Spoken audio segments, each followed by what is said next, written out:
I think one of the places that we all struggle with as producers are our intros. We don't know, are they too long? Are they too short? Do they draw in enough attention? What's the structure of an intro? How does it blend into the drop? Does it go into a verse? Does it go into a chorus? All these questions are asked daily by producers. I'm here to answer a few of them for you and show you how I like to create a fire intro in FL Studio. Let's hop right into it. So I got my beat right here. As you can see, it's just a loop. I don't have an intro. Let's give it a listen.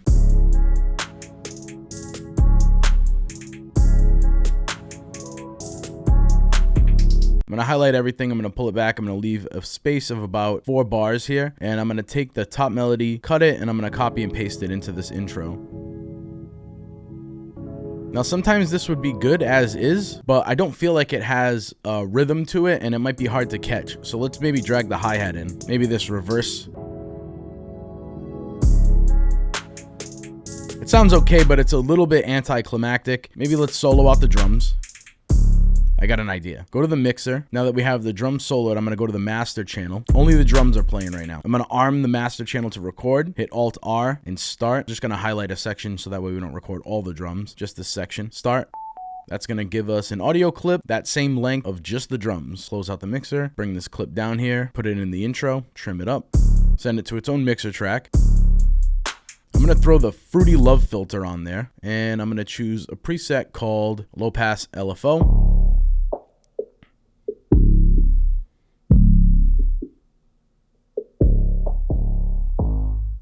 Sounds pretty good. Let's highlight the intro section so that way we could just loop it. I'm going to go into the sampler, throw some stereo delay just so it sounds really different. It sounds super wide during that intro. Ends up sounding a lot different when the drop comes, because that's the point. I'm going to throw an EQ because I still think there's a little bit too much low end in this intro. Removing some low end from the intro is going to help the impact when it drops into the actual full beat we have. It's a little ear candy trick. Also going to cut some of the highs, level it out a little bit. Let's give it a listen with the melody. I like how it sounds so far. And then it opens up right before the drop. We got that reverse sound in there too as well. The volume is a little bit inconsistent, so I want to put maybe like the Fruity limiter, or you can put any limiter on there you want. And I'm just going to crush this signal. That way we get a nice consistent level out of it, and you can hear it almost all the way through the intro, even with those sweeps on the low pass. Level it out a little bit more, and you get a little head bob in there because now you hear the rhythm of that intro, and you can tell what the rhythm of the beat's going to be. It's not going to be a total surprise. So now I like to throw some extra ear candy in there. I'm going to do some chopping towards the end of this drum pattern leading into that drop.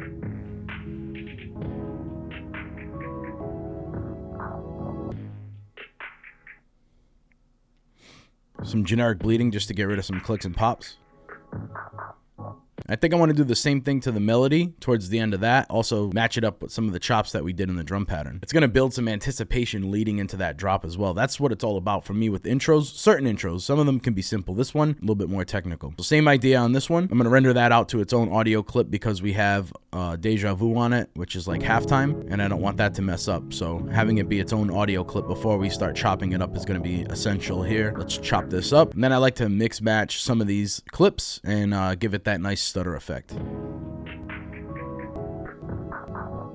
little clicky. Let's do generic bleeding again on this. A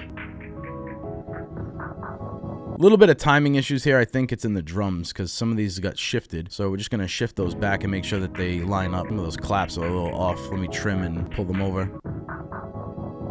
There we go. Something else that we can do here is take the 808, pull it directly into the playlist from the sampler, so now it's its own sample. Reverse it, and we got to make sure that it's the right key. So the first key that this 808 hits when the beat drops is a C sharp. This 808 is in a C, so we got to make sure we compensate for that tuning. As you can see here, it's in a C sharp when that first note hits. So now we have to tune this up from a C to a C sharp just by going to the pitch wheel and going up 100 cents. Now that's a C sharp. Trim it up a little bit, fade it in. Subtle. I want to make it a little bit more noticeable though. Add some stereo delay, differentiate it. A little bit longer, maybe we pull that fade out. Pull that fade back a little bit. Oh yeah.